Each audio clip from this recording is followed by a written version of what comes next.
Wallet amount settlement quick पे out. अब आपको पे आउट में जो भी समस्या है वो इस वीडियो को देखकर आप आसानी से सॉल्व कर सकते हैं। स्टेप वाइज सभी प्रॉब्लम का सोल्यूशन आपको यहाँ मिलेगा। क्या बैंक स्टेटमेंट और पासबुक और कैंसल्ड चेक क्विक पे आउट प्रोसेस के लिए जरूरी है? हाँ, पे आउट के लिए बैंक प्रूफ जरूरी है। रिटेलर को अपनी प्रोफाइल के बैंक डिटेल में कैंसल्ड चेक, पासबुक या बैंक स्टेटमेंट अपलोड करना अनिवार्य है। एक दिन में पे आउट का सबसे कम और सबसे ज्यादा अमाउंट क्या हो सकता है? इंस्टेंट में 1 time minimum amount 3000, 1 time maximum amount 2 lakhs, total per day limit attempt 5, total per day amount limit 5 lakh। In regular 1 time minimum amount 1000, 1 time maximum amount 2 lakhs, total per day limit attempt 5, total per day amount limit 5 lakh। कितने bank account की detail add की जा सकती है? Retailer अपने profile में 3 account तक की डिटेल्स अपडेट कर सकते हैं। Profile, bank detail. Pay out का सेटलमेंट पीरियड और इसका समय। In instant available time slot सुबह 7 बजे से रात के 9 बजे तक। Funds to bank will be transferred as per IMPS procedure all 7 days a week। In regular सुबह 8 बजे से शाम के 6 बजे तक। Funds to bank will be transferred as NEFT procedure within 1 hour and only on bank working days.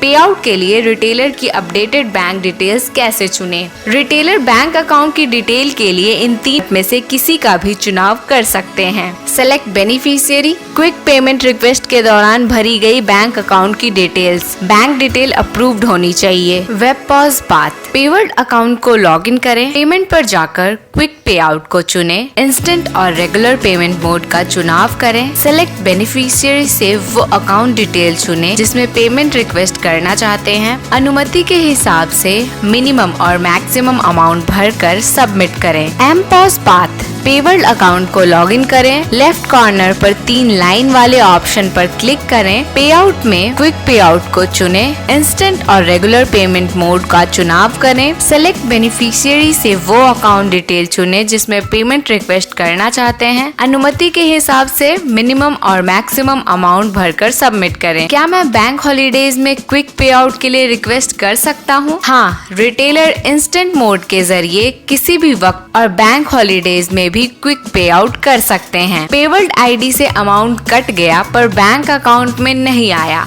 Amount का settlement bank के इन कारणों पर निर्भर करता है। पे आउट रिक्वेस्ट टाइम, पे out mode that is instant और रेगुलर। अगर ऊपर दी गई डिटेल्स पूरी है तो रिटेलर कंप्लेंट भी कर सकते हैं। पे आउट ट्रांजैक्शन रिपोर्ट में रेज टिकट के जरिए अपनी बैंक स्टेटमेंट की कॉपी अपडेट करके आपको 2 से 3 वर्किंग डे का इंतजार करना होगा। क्या वॉलेट अमाउंट सेटलमेंट के लिए करंट अकाउंट का होना जरूरी है?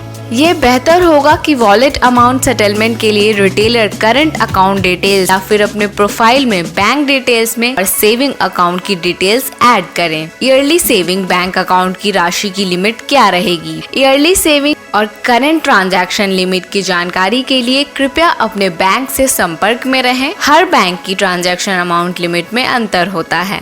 अपने बैंक अकाउंट के सेटलमेंट के लिए टैक्स में छूट कैसे पाएं? टैक्स में छूट पाने के लिए AEPS सर्विस के जरिए TDS डिक्लेरेशन सर्टिफिकेट डाउनलोड या जनरेट करें। बैंक के रूल के मुताबिक अपना TDS फॉर्म बैंक में जमा करें। क्या हम TDS डिक्लेरेशन कई बैंक अकाउंट से डाउनलोड कर सकते हैं? नहीं, एक बार किसी बैंक से TDS सर्टिफिकेशन जनरेट होने के बाद चेंज नहीं किया जा सकता। धन्यवाद।